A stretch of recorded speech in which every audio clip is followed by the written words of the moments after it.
The warning.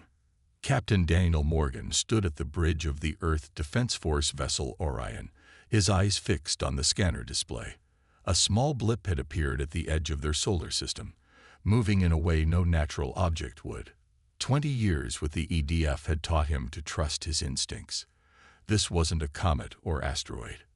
"Zoom in on Quadrant 7, he ordered, his voice steady despite the unease growing in his chest. Lieutenant Lisa Boyd tapped the controls. "Unknown vessel, sir. Nothing like we've seen before." Morgan nodded. Earth had only achieved limited interstellar travel 5 years ago. Their exploration had been cautious, just a few nearby star systems. They had found no signs of intelligent life. Until now. "Power signature?" he asked. "Massive, sir.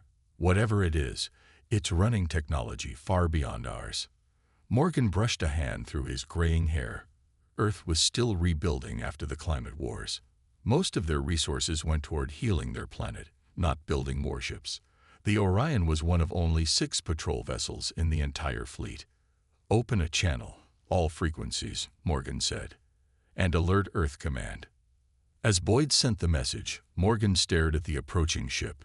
Its design was elegant, sleek silver with wing-like structures that seemed to shimmer even at this distance. "No response to hails, sir," Boyd reported. Morgan made his decision. "Plot an intercept course. Slow approach. Weapons on standby, but not armed." The Orion changed direction, its engines glowing blue as it moved to meet the visitor. As they drew closer, the true size of the alien vessel became clear. The decision. World leaders gathered in the United Nations Emergency Chamber, faces grim as they watched Captain Morgan's recording for the 3rd time. The blue-skinned alien's message echoed through the room. "The Imperial fleet will arrive within 6 of your months to begin integration procedures." When the screen went dark, Secretary General Maria Alvarez stood. "We have verified this encounter through multiple satellite feeds. The alien vessel's technology far exceeds the bluff." 6 months passed in a blur of activity. The outer edge of the solar system now bristled with warning beacons and automated defense platforms. Every available factory on Earth had been converted to produce the components needed for Operation Quarantine. Ambassador William Carter stood on the bridge of the EDF flagship Defiant, watching as dozens of massive ships appeared at the edge of their solar system. Each Centauri vessel dwarfed anything humans had ever built. Their hulls gleamed with a metallic sheen that seemed to shift colors in the starlight. "They're hailing us," said Communications Officer Pam Rodriguez. Carter straightened his specially designed hazmat suit. Every human crew member wore one. An important part of the bluff. "Open the channel," he said, his voice calm despite his racing heart. The view screen flickered to life, showing a large chamber filled with blue-skinned Centauri. At the center stood a tall figure with elaborate markings on his face. "I am Grand Marshal Krell of the Centauri Empire," the alien announced. "We have come to begin Earth's integration process." Carter nodded respectfully. "Grand Marshal, I am Ambassador William Carter of Earth. We regretfully must inform you that Earth has been designated a Class 1 biological hazard zone. No approach or landing is permitted." Krell's eyes narrowed. "Explain." "Our scientists have confirmed that humans carry numerous pathogens lethal to most galactic species," Carter said, gesturing to a female in a similar suit beside him. "Dr. Bennett can provide the scientific details." Dr. Samantha Bennett stepped forward, holding a tablet. "We've documented 7 previous cases of alien visitors who died after exposure to human biological material. Our microbiome contains over 500 potentially lethal cross-species contaminants." She transmitted a file of falsified research papers, autopsy reports, and quarantine procedures, all created over the past 6 months. "These pathogens are harmless to us because we evolved with them," she continued, "but are devastating to non-Earth biology. Even atmospheric sampling could spread contaminants to your ships." Krell turned to speak with his science officers. Their conversation was heated, with much gesturing toward the data. "These claims are convenient," Krell finally said. "The Empire has integrated thousands of species without such issues." Carter shook his head sadly. We wish it were not so, Grand Marshal. We have been eager to join the Galactic community since learning of your existence, but we cannot in good conscience allow contact that would endanger your people. He pointed to their suits. Even among ourselves, we maintain strict protocols. Our warning beacons were placed to protect you, not to keep you away out of hostility. Krell studied the humans carefully. If what you say is true, it explains why our monitoring stations in your system went silent 3 years ago. This was a test. Carter knew there had been no such stations, but he nodded gravely. We found the remains of a small outpost on Mars. All occupants had succumbed to biological contamination. We kept the site quarantined and attempted to learn enough about your language from their computers to warn others away. A female Zentari scientist whispered urgently to Krell. The Marshal's expression darkened. Our preliminary scans do show unusual biological activity in your species, Krell admitted. My science division requests more data before we proceed. We would be happy to share our research, Carter replied. But please maintain safe distance. The automated defense systems will unfortunately target any vessel that crosses the quarantine line. They're programmed to prevent contamination spread. As the transmission ended, Carter and Dr. Bennett exchanged glances. The first contact had gone as planned, but they knew this was just the beginning. The Zentari would test their claims, and Earth needed to be ready. Tell Defense Control to prepare, Carter said quietly. They'll send something through the line soon. We need to be ready to respond, not as aggressors, but as concerned protectors stopping contamination. The bluff had begun. The test. Grand Marshal Krell paced the deck of his command ship, watching Earth's blue-green sphere on the main display. 3 days had passed since the humans had presented their biological hazard claim. His science team remained divided. Some believed the human data, others suspected deception. The quarantine explanation is convenient, said Science Director Laztec. Too convenient. Krell nodded, which is why we will test their claims. He pressed a button on his command console, launched the probe. Minimum instrumentation, maximum sterilization protocols. A small, sleek probe detached from the Zentari flagship and accelerated toward the quarantine line. The bridge crew watched as it approached the invisible boundary marked by Earth's warning beacons. In Earth Defense Command, alarms blared. Major Ryan Baker leaned over the detection console. Probe incoming, sir, he reported to General Harris. Sterilized, minimal equipment. They're testing us. Harris nodded. Just as we expected. Implement response alpha. Baker transmitted the orders. Seconds later, a defense satellite near the probe's path powered up. A pulse of energy, harmless but impressive looking, struck the probe, disabling its engines. Message from Earth Defense, Rodriguez announced on Krell's bridge. The human ambassador appeared on screen, still in his containment suit. Grand Marshal, Carter said gravely, we've neutralized your probe to prevent potential contamination. This was done for your protection. Please refrain from further boundary violations. Krell cut the transmission. They disabled it without destroying it, he noted. Interesting. It could be restraint, his second-in-command suggested. Or perhaps they truly believe in this contamination risk. Krell made his decision. Prepare the Corvette Tazel for planetary approach. Full crew, full contamination protocols. Target. The planet they call Mars.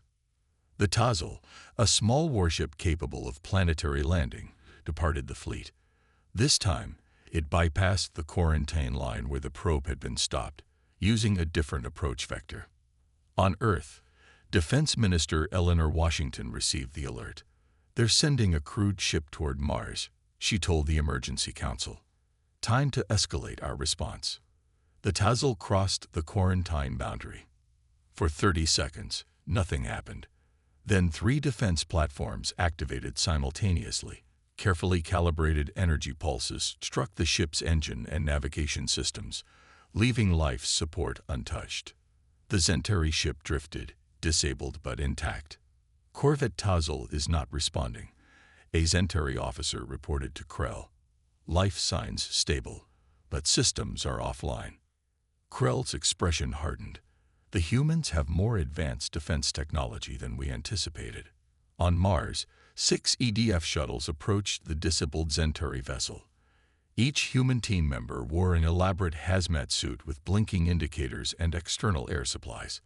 They surrounded the corvette, attaching docking tubes with theatrical caution. Lieutenant Ben Collins led the boarding party. They had rehearsed this moment dozens of times.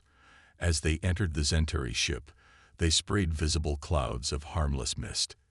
Decontamination procedures, while scanning devices beeped dramatically. The Zentari crew, 12 in all, watched in confusion as the humans carefully escorted them into separate quarantine chambers on the Earth shuttles. "Please remain calm," Collins announced through a translator. "You have violated quarantine protocols and been exposed to potential contamination. We will transport you to our Mars facility for observation and treatment." One of the Zentari officers protested. "We have our own containment procedures. This is an act of war." Collins shook his head, allowing concern to show through his helmet visor. "This is an act of mercy. We've seen what happens when your biology contacts our pathogens. Please cooperate so we can prevent another tragedy." As the shuttles departed with their quarantine prisoners, Collins sent a secure message to Earth. "Stage 1 complete. They're watching everything we do. Make it convincing." Back on his flagship, Krell received visual feeds from the captured crew's suit cameras. He watched the humans' elaborate containment procedures with growing unease. Either the humans were masterful deceivers, or the contamination threat was real. Either way, they had just demonstrated they could disable Zentari ships at will. "Your orders, Grand Marshal?" his second asked. "Full blockade," Krell replied. "No one in or out of this system until we know the truth." The standoff. 2 weeks after the Mars incident, Lieutenant Susan Ward stood before the Earth Defense Council.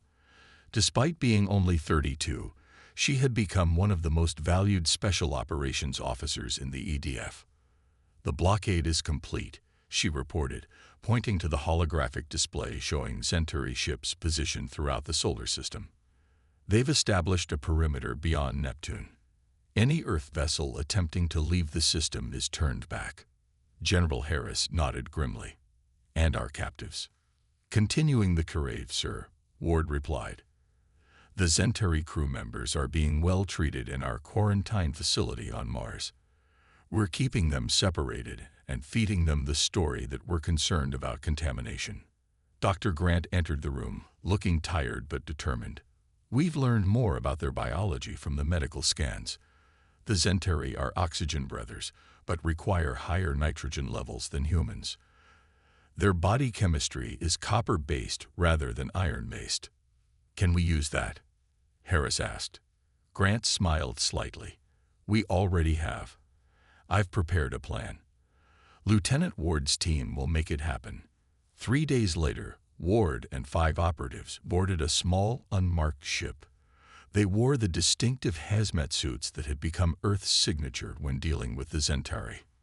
"Remember," Ward briefed her team, "the blockade has gaps at these coordinates." She highlighted several points on the navigation display. "Their patrol pattern leaves a 3-minute window every 4 hours. We need perfect timing." Officer Rick Jordan nodded. "And once we're through, we make for the Zentari outpost at Ganymede. They've established a research station there to study us from a safe distance." Ward's tone was ironic. "Our mission is to plant the evidence." Their ship, deliberately designed to appear civilian rather than military, slipped through the blockade during the calculated gap. Using minimal power to avoid detection, they approached the Zentari outpost, a small facility anchored to Jupiter's moon.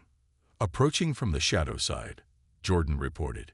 "No signs they've detected us." Ward checked her equipment one last time. "Activate phase shields."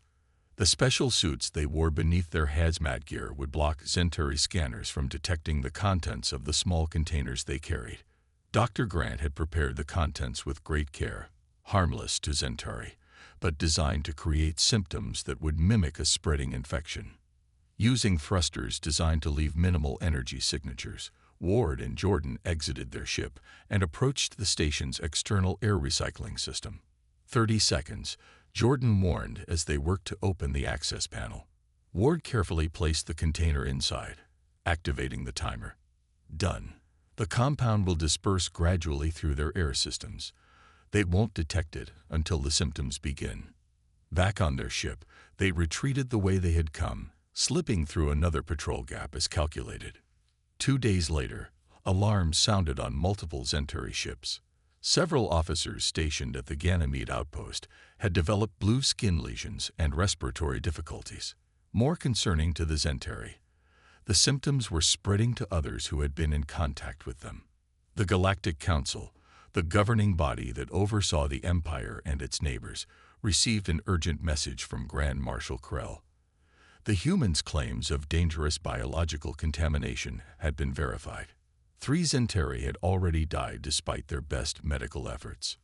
Ambassador Carter, speaking from Earth's heavily quarantined communication facility, addressed the Council representatives with apparent regret. We warned the Centauri of the risks. This is why we established our quarantine protocols. We are willing to share our research on treatment methods, but only through remote means. The Galactic Council deliberated briefly before issuing their decree. Earth and its solar system would be designated a temporary quarantine zone. No ships would enter or leave without special authorization. The integration of Earth into the Empire would be postponed indefinitely. In the secure command center beneath Geneva, Earth's leaders allowed themselves a brief moment of celebration. Their bluff had gained them time, precious time to prepare for whatever might come next. "What do we do now?" President Foster asked. General Harris gestured to the captured Centauri technology. "Now we learn. And we build." The rebellion. News spread quickly through the Centauri Empire. Despite official attempts to control information, reports about the dangerous Earth quarantine reached the farthest planets. Many species under Imperial rule had long chafed against Centauri dominance, and the story of a single world successfully keeping the mighty Empire at bay sparked interest. Captain Frank Nelson sat in a dimly lit corner of Starlight Trading Post, an asteroid base at the edge of the Arcturus system. Though officially a neutral commerce zone, it was known for its discreet meeting spaces where conversations could occur beyond Imperial ears. Nelson wore no uniform, nothing to identify him as an Earth Defense Force officer. His eyes carefully scanned the crowded bar until he spotted the signal. 3 quick flashes of a blue light from a small device on a distant table. He made his way over casually and sat down. 3 aliens regarded him with a mixture of caution and hope. One was tall and slender with feathered skin, another short with 4 arms, and the third appeared almost human except for the ridge of small horns on its forehead. "You're from Earth?"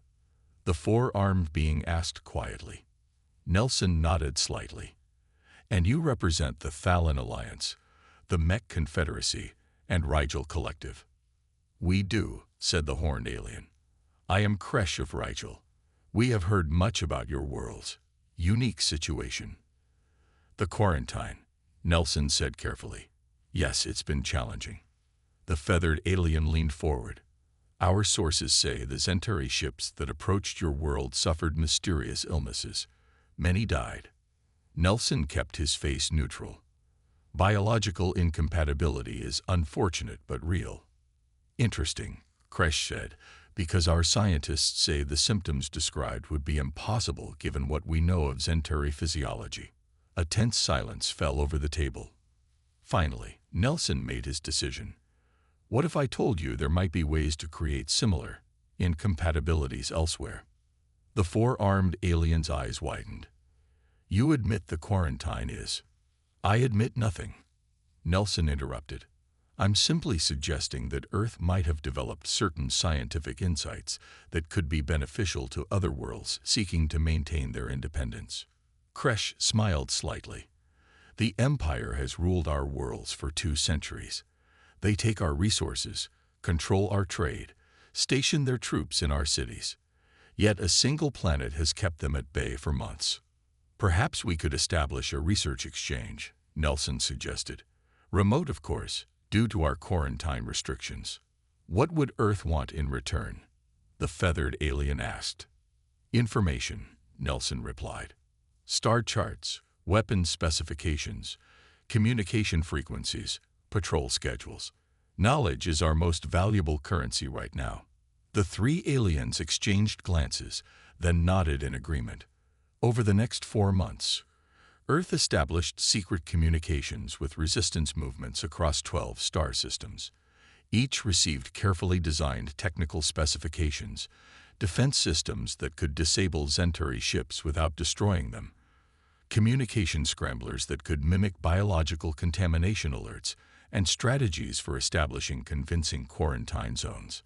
On the colony world of Proxima Centauri II, local leaders declared a containment emergency after discovering dangerous microbes in their soil. When Zentari ships arrived to investigate, they found a fully implemented quarantine system modeled after Earth's. Similar scenarios played out on Rigel Prime and Thallon. Soon, 6 more worlds had established quarantine zones, each claiming unique biological hazards that required Imperial ships to keep their distance. General Harris reviewed the reports with satisfaction. It's working better than we hoped. The Empire can't maintain control if they can't approach these worlds. Ambassador Carter nodded. And the beauty is that they can't prove these quarantines are unnecessary without risking their own troops. What happens when they realize it's all connected to us?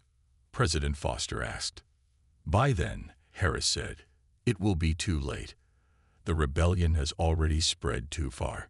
On his flagship, Grand Marshal Krell received yet another report of a quarantine declaration, this time from a major mining colony. His officers watched nervously as he studied the pattern on the star map, a pattern centered on Earth. This is not coincidence, Krell said darkly. Somehow, they are coordinating this. The humans have found our weakness, our fear of the unknown. But with each new quarantine zone, the Empire's options narrowed. They could not suppress what they could not touch. The New Order. 2 years after the first Zentari ship appeared near Earth, Admiral Daniel Morgan stood at the observation deck of the newly commissioned EDF vessel Horizon. Through the massive viewport, he watched as ships from 17 different worlds moved into formation around Earth. Each vessel displayed both its own world's insignia and the new symbol of the Mutual Defense Alliance, a shield surrounding a spiral galaxy. Quite a sight, isn't it? President Foster said, joining Morgan at the window. 2 years ago, we thought we were alone and defenseless. Morgan nodded. And now we're hosting the first Galactic Council meeting outside of Zentari control in over 3 centuries. Below them, in Earth's largest conference center, representatives from 28 formerly subjugated worlds gathered. The room had been designed with different atmospheric sections to accommodate various species without protective gear. The elaborate quarantine protocols that had kept the Empire at bay were no longer needed among allies who knew the truth. Ambassador Carter opened the historic session. Friends, 2 years ago, Earth faced integration into an empire we had just learned existed. Today, that empire has lost control of nearly 40% of its territories, and we stand together as free worlds. The delegates applauded, some using appendages that looked nothing like hands, but the sentiment was universal. The time has come, Carter continued, to reveal the truth behind what has protected us. The main doors opened, and Grand Marshal Krell entered with a small delegation of Zentari officials. The room fell silent.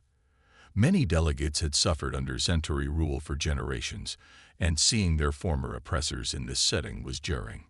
Krell approached the central podium, his once proud posture now more measured. The Empire recognizes the sovereignty of all worlds represented here, he announced formally, in exchange for lifting of all quarantine restrictions against Centauri ships and personnel. Carter nodded, and in exchange, we will share the truth. There never was any biological hazard. Murmurs rippled through the Zentari delegation. Though many had suspected this, hearing it confirmed was still shocking. You deceived an entire empire, Krell said, his voice mixing anger and reluctant respect. We protected ourselves using the only advantage we had, Morgan replied, stepping forward. Your fear of the unknown. Your assumption that a less advanced civilization couldn't possibly threaten you. Dr. Grant joined them, holding up a small vial. This is what caused your officer's symptoms at the Ganymede outpost. A harmless compound that temporarily alters copper-based blood chemistry, no different from an Earth child painting themselves for a festival. Krell's eyes narrowed. You risked war. You threatened conquest, President Foster countered. We chose deception over destruction, and in doing so, we showed others that resistance was possible. A delegate from the Rigel Collective stood. For 2 centuries, my people lived under imperial rule. We believed the Zentari were invincible until Earth showed us otherwise, not through superior firepower, but through intelligence and courage. One by one, other delegates shared similar stories. The pattern became clear. Earth's successful deception had inspired hope where none existed before. As the formal treaty was signed, establishing the new Mutual Defense Alliance and recognizing the reduced boundaries of the Zentari Empire, Morgan found himself standing next to Krell in a quiet moment. You realize, the Zentari said quietly, that your deception changed the balance of power across 12 star clusters. Morgan nodded. Sometimes the greatest victories come not from fighting, but from finding another way forward. The Empire will not forget this lesson, Krell said. Neither will Earth, Morgan replied. We've learned that we're part of something much larger than ourselves now. Later that evening, as celebration lights illuminated cities across Earth, Morgan stood with Dr. Grant and Ambassador Carter on a balcony overlooking the Geneva Lake. Who would have thought, Grant said, that our greatest defense would be a bluff about invisible germs? Carter laughed. And that our greatest strength would be bringing together those who had been kept apart. Morgan looked up at the stars, now knowing what lay beyond them. For centuries, humans dreamed about our place in the cosmos. We wondered if we would be conquerors or the conquered. And instead, Carter said, we became diplomats. No, Morgan corrected, watching ships from a dozen worlds tracing light patterns in Earth's night sky. We became neighbors.